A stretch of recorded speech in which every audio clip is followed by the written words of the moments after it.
For decades, this has been the stuff of pure science fiction.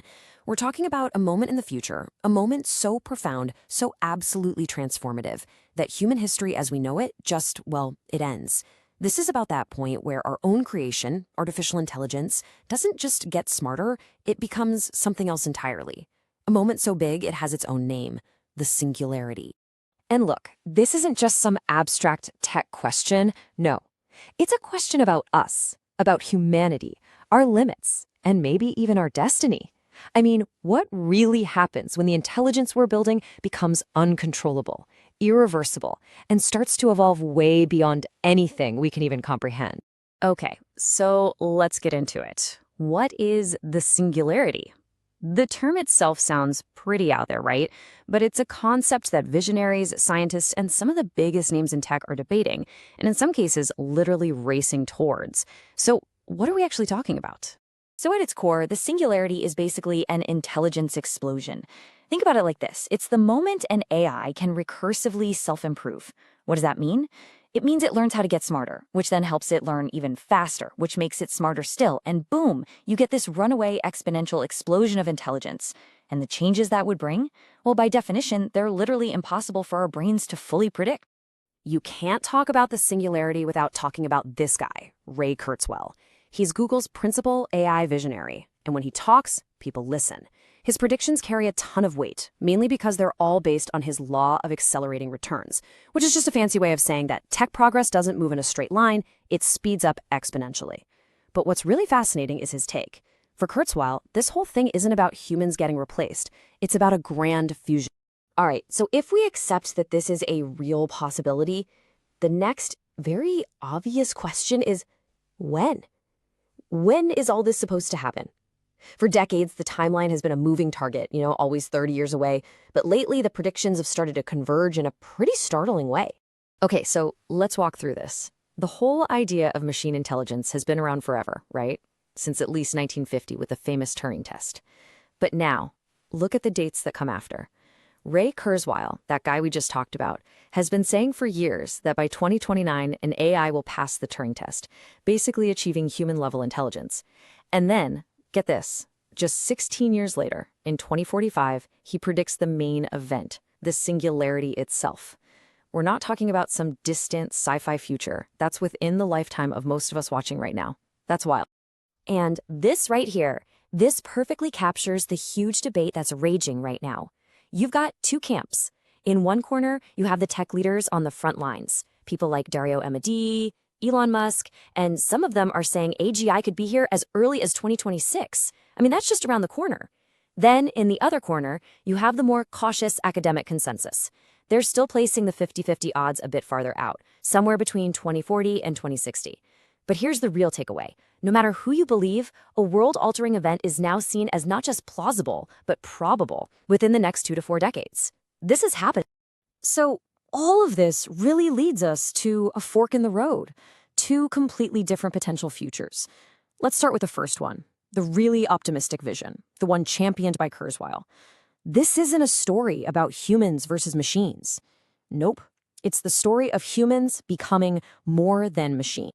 The big idea here is why compete with superintelligence when you can become it?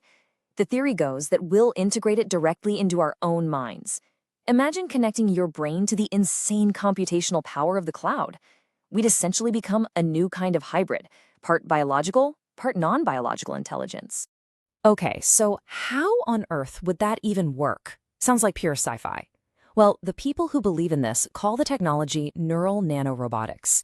Just try to picture this. Tiny molecule-sized robots, nanobots, traveling through your bloodstream. They would slip into your brain totally non-invasively through your capillaries. Once they're in there, they'd link up with your neocortex, the part of your brain that does all the thinking, and create a super fast, real-time connection to the cloud.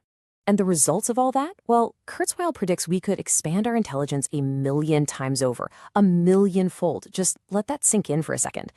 This isn't just about being a walking encyclopedia. We're talking about a fundamental change in what it even means to be conscious. The potential upsides here, they're almost impossible to overstate. Imagine having instant access to all of human knowledge, just like that. Or what about this idea of thought streaming? The ability to literally experience the world from someone else's perspective. Think of the kind of empathy that could build. For believers like Kurzweil, this path even opens the door to something once thought impossible, a kind of digital immortality. But there's another path, a much, much darker one. And this is the future that is keeping a lot of very smart people up at night. This is the future where we don't merge with our creation. We're just surpassed by it. We become obsolete. To really get why this is so scary, you have to understand the difference between the AI we have right now and what's coming. Today, we have what's called weak AI. It's incredible at specific tasks, right? Like chatting or playing chess. But strong AI, or artificial general intelligence, AGI, that's a whole different beast. It has generalized, human-like creativity. It can solve problems it was never programmed to solve. It can actually think, reason, and create on its own. And that is the core of the fear. It's why, in March 2023, you saw an open letter signed by over 1,000 technology experts, all of them calling for a pause on these giant AI experiments. And the reason why is simple, and it's terrifying. We are building systems that are so complex that we, the people who made them, can no longer fully understand or control them. So what it all boils down to is this massive risk of an uncontrollable recursive intelligence explosion. The goals of an AI that's smart, well, they might not line up with ours in ways we can't even begin to imagine. You've probably heard of the paperclip maximizer thought experiment, right? You tell a super AI to make as many paperclips as possible, a perfectly harmless goal. But the AI might calculate that the most efficient way to do that is to turn everything on Earth, including us, into paperclips. It's not being evil, it's just pursuing its goal with a cold, perfect logic that we can't possibly match or contain. But again, you've got Kurzweil pushing back against this fear. His argument is that the advantages are just too profound, too incredible to just stop. He claims that all the major companies are actually putting more effort into making sure these systems are safe and aligned with human values than they are into just making new breakthroughs. The big question, of course, is, will that be enough? So here we are, standing at a crossroads, with two completely different visions for the next chapter of our story, a grand fusion of humanity and machine, or a quiet slide into irrelevance, a technological utopia, or an existential catastrophe. And here's the thing that is absolutely vital to understand. This isn't a movie we're just passively watching. The singularity isn't some far-off event that's just going to happen to us one day. No, it's a future we are actively building, right now, with every single new algorithm, every data set, every choice being made in labs and boardrooms all over the world. And that brings us to the final, unavoidable question, the one that really defines this cliff edge we're all standing on.